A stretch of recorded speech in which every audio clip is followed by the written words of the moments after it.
અત્યારના બાળકોની અંદર સમાજ સુધારવા નીકળ્યા છે બધા સમાજ સુધારકો. સમાજ સુધારકનો મતલબ એવો નથી કે 5 માણસ મોટા બોલાવી અને સમાજના નિયમોનો સુધારો કરો. મૂળ વાત ક્યાં પડી કે સવારમાં સૂરજ ઉગે છે એથી માંડીને તમારા ઘરની અંદર શું ટેવ પડી. સમાજના ભેગું થવાથી નિયમો માટે સુધારવા તો નથી, પરંતુ સંસ્કારિકતાના દ્રષ્ટિએ પણ નિયમોનું પાલન કરીને તો સમાજને સુધારવો પડે. સમાજને સુધારવો હોય તો એક ગાઈડલાઇન્સ બનાવવી પડે ઘરની અંદર, આખા સમાજની અંદર. અમીરભાઈ, આખા ગાઈડલાઇન બનાવવી પડે આખા સમાજની અંદર. કેવી? સવારમાં 7 થી 8 વાગ્યા સુધી કોઈનું બાળક સુઈ રહેવું જોઈએ નહીં. અમીરભાઈ, નસીબભાઈ, 8 વાગે છેલ્લે ઉઠી અને સવાર એ ઉઠી અને પછી એનું જે નિત્યક્રમ હોય સંસ્કારિકતાની દ્રષ્ટિએ એને ઉમેરવાનું ચાલુ કરો.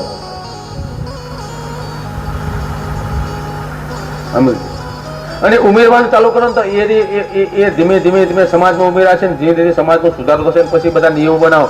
આ 5 માણસ વચ્ચે ઘરની અંદર સારું ચાલતું ના હોય, સમાજમાં સારું ના, કુટુંબમાં સારું ના ચાલતું હોય અને સમાજ ભેગો કરીને સમાજના નિયમો બનાવે, વાતે બધી ખોટી. શરૂઆત મૂળથી કરો અને મૂળભૂત સમાજ સુધારવાનો અધિકાર અને સમાજ સુધારનો અંત એવો કહેવાય કે સમાજની અંદર શું કુટેવો પડી છે એથી શરૂઆત કરીએ અને સમાજની અંદર એક કાર્ય પદ્ધતિ અપનાવીએ અને શરૂઆત 0 થી કરીએ, હાવ મૂળમાંથી ચાલુ કરીએ, હાવ નીચેની જમીનમાંથી ચાલુ કરીએ અને પછી સમાજ સુધરશે. સમાજના ટોપ ઉપર બેસી જાય, પછી ડાળા ઉપર બેસી જાય, પછી મૂળ ભલે હડી જતાનો વાંધો નથી. આપણે ઊંચા બેઠા છે ને વાત બનવા નથી, મૂળ હશે બધું હડી જાય. અને મૂળમાં સુધારો કરો. અને ખાતર પાણીની જે તેવું છે ને એ ખાતર પાણી નાખવાના છે, મૂળમાં પડ્યા છે. આજના યુવાનોને સમાજ શું એ ખબર નથી. ખબર તો નથી ભાઈ અમીરભાઈ? આજના યુવાનો સમાજ શું એ ખબર નથી, કુટુંબ શું એ ખબર નથી,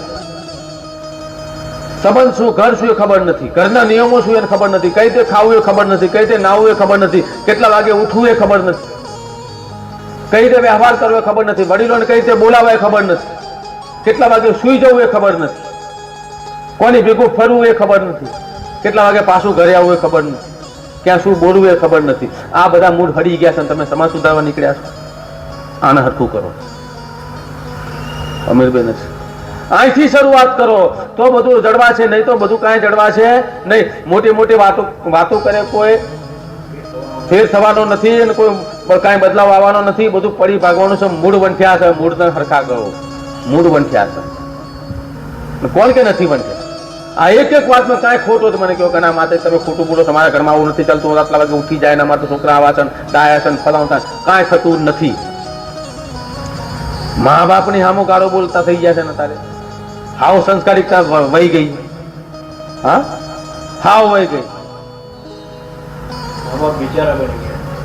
બાપ બની ગયા છે દીકરા અને બાપ રે બેટા બની ગયા. અત્યારે હાલના સમાજની પરિસ્થિતિ આ રહી. તો આ મૂળભૂત તમે સુધારો નહીં લાવો તો સમાજની અંદર નિયમો સુધારીને શું કરવાનું? શું કરશો તમે? અને અભિમાન બધાને કેવું કે ભાઈ બધાના ઘરડા ઘર પણ અમારા સમાજનું નથી. તમારા સમાજનું ઘરડા ઘર લખી હોવું જરૂરી નથી. ઘરડા ઘર લખી હોવું જરૂરી નથી. અમીરભાઈ, ઘરડા ઘરનું બોર્ડ માર્યું ને એમ મા બાપને મૂકવા જાય તો જ ઘરડા ઘર મૂક્યા જેવાય એવું કહેવાય ને. જેને ઘરે હંગરો ના કરતો ને ઘરડું ઘર જ કહેવાય. એને બહાર ઓટલે બેહી રહેવું પડતું હોય, 5 માણસ વચ્ચે ત્યાં બેહવાની બેઠકો એ બેહી રહેવું પડતું હોય. હા, આટાક મારી ખાવા પડતા ઘરડા ઘરથી ઓછું ખરું કાંઈ? એ બરાબર જ છે. એટલે એ કોઈ સમાજમાં દેખાતું નથી. અમારા સમાજમાં ઘરડા ઘર ના હોય, હોત તો ભરી ગયું હોત. હા, હોત તો ભરી ગયું હોત. અને સ્વેચ્છાએ ઘરડા ઘર. અમીરભાઈ, જો તમે એક બોર્ડ મારો ને કે સ્વેચ્છાએ કોઈ પણ ઘરડા હોય, ઘરે તકલીફ હોય, એમના આવી જવું, ઘરડા ઘર નહીં, એને સ્વેચ્છાએ કંઈક એવું નામ આપ્યું હોય તો એને અત્યારના યુગ પ્રમાણે હું કહું 70% માણસો જે ઘરડા છે ને 60 વટી ચૂકેલા, હા 60 ઉપરના માણસો અહીંયા રોજ આવતા હોય ત્યારે ખબર પડે કે સમાજમાં કઈ બાજુ સુધારો થઈ રહ્યો છે. વસ્તીમાં જાય તો પોતાની આબરૂ જાય, કોકના ઘરે જાય તો આબરૂ જાય, કોકના ઘરે ખાવા માંગે આબરૂ જાય. અમીરભાઈ, એટલે એ શું કરે ખબર છે કે જ્યાં બેઠક વ્યવસ્થા ને આખો દાડો બેસી જાય. હા, શિવાય સાચી વાત. ખાઈને બહાર આવી જાય, કોઈ એવો મિત્ર બનાવી દે એમનો અમીરભાઈ. એને જયારે સમય જાય આખો દાવો એમ કઈ સમય કાઢતા હોય. સમાજની પરિસ્થિતિ આવી છે, સમાજ સુધારવા નીકળ્યા. અમે પેલા મૂળ છે બંઠ્યા છે એને હરખા કરો. અને દરેક વ્યક્તિ, હું તો એમ કહું તો તમે તો ધર્મનો વિરોધ કરી કરીને તમે નપુંસક બની ગયા છો. ધર્મ આવું નતો શીખવા આપતો. ધર્મ તો સંસ્કાર આપતો હતો ને. હા, ધર્મ તો સંસ્કાર આપે. ધર્મની અંદર વહેલું ઉઠવાનું કીધું છે, બ્રહ્મ મુહૂર્તમાં ઉઠવાનું કીધું છે, નહીં ધોઈ અને ભગવાનની પૂજા કરવાનું કીધું છે. ધર્મની અંદર મા બાપની સેવા કરવાનું કીધું છે. ધર્મની અંદર મા બાપને પગે લાગવાનું કીધું છે. ધર્મની અંદર વડીલોનું સન્માન કરવાનું કીધું છે. ધર્મની અંદર અમીરભાઈ મર્યાદાની અંદર રહેવાનું કીધું છે. ધર્મની અંદર એમ કહેવાય કે દરેક વ્યક્તિને અમીરભાઈ સન્માનતા કીધી છે. ધર્મની અંદર બધાને માન બેન ગણવામાં કીધું છે. અમીરભાઈ ધર્મની અંદર સીધી લાઈન ઉપર હાલવાનું કીધું છે. ધર્મની અંદર ખોટા વિચારોનું પણ મગજની અંદર આવવાના જો એવું પરવાદાન કર્યું છે કે તમારી અંદર જયારે ખોટા વિચાર આવો ત્યારે ભગવાનનું સ્મરણ કરો, એવું પણ ધર્મની અંદર કીધું છે. કુદૃષ્ટિ પણ ના કરવી એવું ધર્મની અંદર કીધું છે. ધર્મની અંદર કયું ખોટું બતાવ્યું? આ સાચી વાતો દબાવી દઈને ધર્મના ઠેકેદારો કે ધર્મના જે વિરોધો હોય ને એને નેગેટિવ લઈને ધર્મને અપમાનિત કરીને ધર્મને છોડવાનું કરીને અને લોકોને અવરાર વાળે ચડાયા. ધર્મની અંદર જે મૂળ પડ્યા છે ને મૂળ કોઈ પકડ્યા નથી. મંદિર બનાવ્યું અને આટલું પબ્લિક ભેગું થયું ને આરતી કરે, આ શું કામ કરવાની કોઈ જરૂર નથી, એ પકડ્યું. પણ એ મંદિર ધર્મના અર્થમાં બન્યું છે, એમાં જવાથી અને એમાં સંસ્કારોથી શું ફાયદો થાય કોઈ ગોત્યું નથી. નેગેટિવ લઈ લઈને સમાજના વડાવાળા કરે, અત્યારે ધર્મ વિમુખ કરી દીધો. અત્યારે કોઈના ઘરની અંદર સંસ્કારિકતા રહી નથી. એનું કારણ કે ધર્મને વિરુદ્ધ બનાવીને હાથું ધર્મનું જ્ઞાન આપ્યું નથી. ધર્મમાં રહેવા તો ખબર પડે ને. અને ધર્મ કોઈના બાપનો તો છે નહીં, પણ ધર્મને કોઈકના બાપનો બનાવી દીધો. તમને એટલા મગજથી તમને એવા હેક કરી દીધા છે, હાઈજેક, કે તમને ધર્મે તમારો લાગતું નથી. કારણ કે તમે કોકના ઉપર ધર્મનો એ કર્યો કેવો કે આ તો આમનો ધર્મ છે. ધર્મ કોઈનો હોતો નથી. જે એનો ફોલોઈંગ કરે એનો ધર્મ. ફોલોઈંગ એટલે જે અપનાવે એનો થાય. અને ધર્મની અંદર અપેક્ષાઓ અને આશાઓ હોતી નથી. ધર્મની અંદર સમર્પણ હોય છે. એના નિયમો તમે અપનાવો ને એટલે તમે ધાર્મિક કહેવાય, બીજી કોઈ વાત આવતી નથી. આ તો ધર્મમાં તમે શું લઈને હેઠળ લઈને બેઠા ખબર?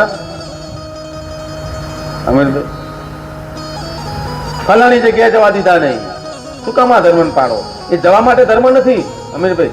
તમારીમાં સંસ્કારિકતા માટે ધર્મ છે. ધર્મનું પાલન મંદિરમાં જવા માટે નહીં, પણ મન મંદિરમાં રાખવા માટે, તમારા મનને શુદ્ધ કરવા માટેનો ધર્મનો પર્યાય છે. જે અંધશ્રદ્ધા પડ્યા છે ને એમની વાત લઈને તમે તમારું ધર્મનું નિખંડન ના કરશો. આ ધર્મ રહ્યો ને એ આત્મીય ધર્મ છે. તમારા આત્માની અંદર પાળવાતા નિયમોના અનુસંધાનની અંદર ધર્મનો અર્થ મંદિર જવું આવું વિધિ વિધાન નથી. ધર્મનું પાલન એટલે કે સત્યના રસ્તા પર રહેવું અને ધર્મનું પાલન કરવું એટલે રોજ સવારમાં ઉઠી જવાના એના જે નિયમો છે એનું પાલન કરવું, એ ધર્મની વાત છે. એ ધર્મ અપનાવવાનું કીધું સાથે છોડવા માંડ્યા અમીર. કારણ કે તમારા મગજની અંદર બુદ્ધિ ભ્રષ્ટ કરી છે. કોને મોબાઈલે એવા ધર્મ જે ધર્મનો નિખંડન કરે છે એવા વ્યક્તિઓ સાથે સતત સંપર્કમાં રહીને તમે ધર્મ ખોઈને તમે શું પ્રાપ્ત કરી? તમારા છોકરા જો જેને ધર્મ છોડ્યો છે એમના છોકરા એમના ઘરની અંદર કોઈ વ્યવસ્થા હશે નહીં ઉઠવાની, નહીં ખાવાની, નહીં પીવાની, નહીં હોવાની, નહીં બોલવાની, નહીં ચાલવાની, નહીં. આ ખુલ્લી આમ કહું છું. કોઈ વ્યવસ્થા હશે નહીં. અને તોય રોજ ઉઠીને ધર્મના ટોપલા ધર્મના વારંગારો દેતા હશે. તમે ભૂલ્યા છો ને તમે ભોગવો છો. હું એમ કહું છું પાછી સિકોતર અમીર કે ધર્મનું પાલન કરો. જે તમારા ઋષિ મુનિઓ જે ધર્મમાં લખીને ગયા છે ને, જે મૂળ ધર્મ છો, મૂળની વાત કરું છું. એ પછી ઘણા બદલામાં નવું હોય એને પકડવાનો નથી. મૂળ સનાતનની સંસ્કૃતિને પકડો ને તો દરેકના ઘરે શ્રવણ પાકે એવું સિકોતર કહ્યું. મૂળ સનાતનની સંસ્કૃતિની અંદર જીવો તો દરેકના ઘરે શ્રવણ પાકા એમાં કોઈ શંકા નથી. કારણ કે સંસ્કારથી જ બાળકોનું પ્રેરિતતા વધે છે. સંસ્કારથી જ બાળકો પ્રેરાય છે. કઈ મૂળમાંથી કઈ જન્મ્યાના સંસ્કાર આવતા નથી. એને સિંચવા પડે છે અને એનું સિંચન કરવું પડે છે. અને એનું સિંચન ધર્મ સિવાય થતું નથી. મોબાઈલથી સિંચન થતું નથી. તમે ધર્મની અંદર વિમુખ એટલા કરી દીધા તો તમે પોતાના ધર્મના ગાળો દઈને પોતાના ધર્મના ગાળો દઈને પોતાના પગ ઉપર કોહાડો મારી રહ્યા છો. એ તો તમને જે બાજુ આ ભારત દેશને લઈ જવાનું એનું એક રમત છે, એમાં તમે આવી ગયા છો. અમીરભાઈ, આ રમતને પૂરી કરો અને તમે મૂળ ધર્મમાં આવીને અને તમે સંસ્કારોનું સિંચન કરો. સંસ્કારોનું સિંચન થશે એ જ મૂળ ધર્મ છે, બીજો કોઈ ધર્મ નથી. તમારા બાળકોના તમારા આગળ પેઢીને જો તમારે સારી રીતે જીવવા દેવી હોય, જીવિત રાખવી હોય અને સંસ્કારોમાં રાખવી હોય અને શ્રેષ્ઠમાં રાખવી હોય તો સંસ્કારોનું પાલન આવશ્યક છે, કરવું જ પડશે. તમારી નૈતિકતા ચૂકશો. ધર્મની અંદર નૈતિકતાનો ખાસ વિષય છે, નૈતિકતા. દરેક વ્યક્તિ પોતાની નૈતિકતા ચૂકવાની તો ધર્મનું સંપૂર્ણપણે પાલન થાય. આખો ધર્મ નૈતિકતા પર રાખ્યો. નૈતિકતા મૂળ છે ધર્મનું. કોઈ પણ વ્યક્તિ નૈતિકતા ચૂકવાની પછી મા હોય, બાપ હોય, બાળક હોય, પિતા હોય, પુત્ર હોય, સમીરભાઈ, કોઈ પણ પાત્ર હોય એને નૈતિકતામાં રહે તો ધર્મ રહ્યું ને એ બરાબર ધર્મની અંદર રહી શકે. પણ નૈતિકતા ખતમ થઈ જાય ને પછી ધર્મ રહેતો નથી. એટલે દરેક વ્યક્તિ પોતાની નૈતિકતામાં આવે ને સાચા ધર્મને અપનાવે એવું શીખો તરીકે રજા.